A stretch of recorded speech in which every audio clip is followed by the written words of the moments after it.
El crimen es algo que nos fascina y a la vez nos da pavor, ¿verdad?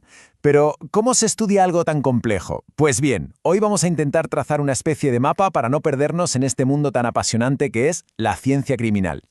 Para empezar, hay que hacerse una pregunta clave, la que lo inicia todo.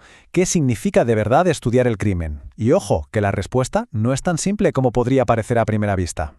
Venga, pues este es el plan para hoy. Vamos a ver la ciencia del crimen en general, luego nos metemos de lleno en la criminología, pondremos el foco en la víctima, veremos cómo se pasa de la teoría a la acción y, para terminar, el marco legal que lo envuelve todo.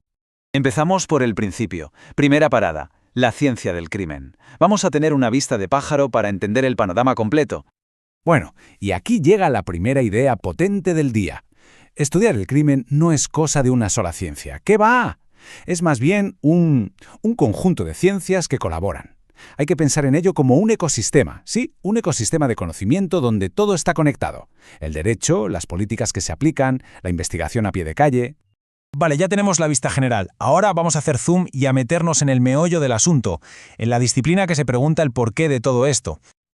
A ver, esta definición tiene miga.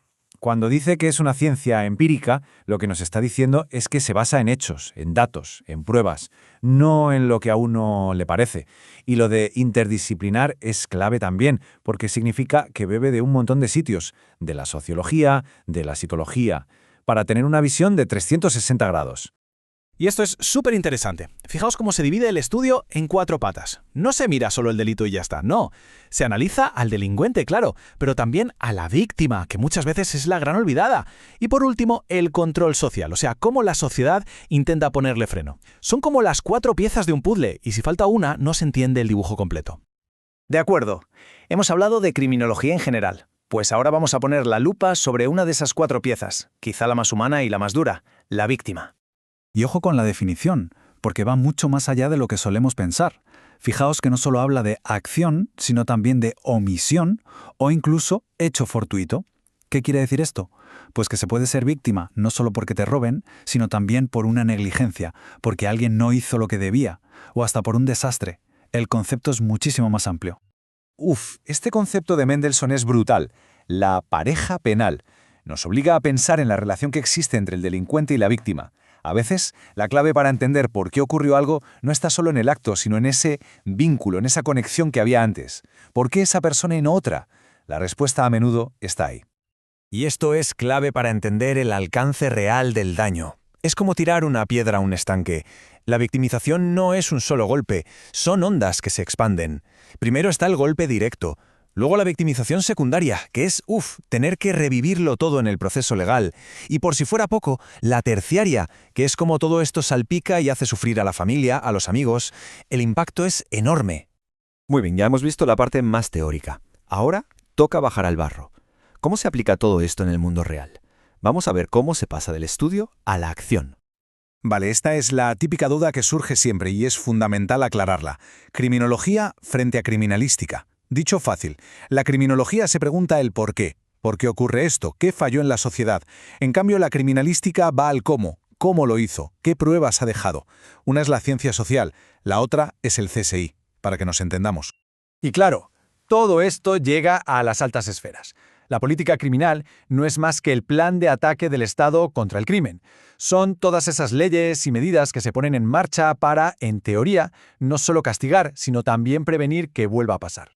Y esto no se hace a lo loco, o no debería. Normalmente sigue un ciclo. Primero, algo se convierte en un problema que preocupa y entra en la agenda. Después, los expertos piensan en soluciones. De esas soluciones se elige una, se pone en marcha y, lo más importante y que a veces se olvida, al final se evalúa. Oye, ¿esto ha servido para algo?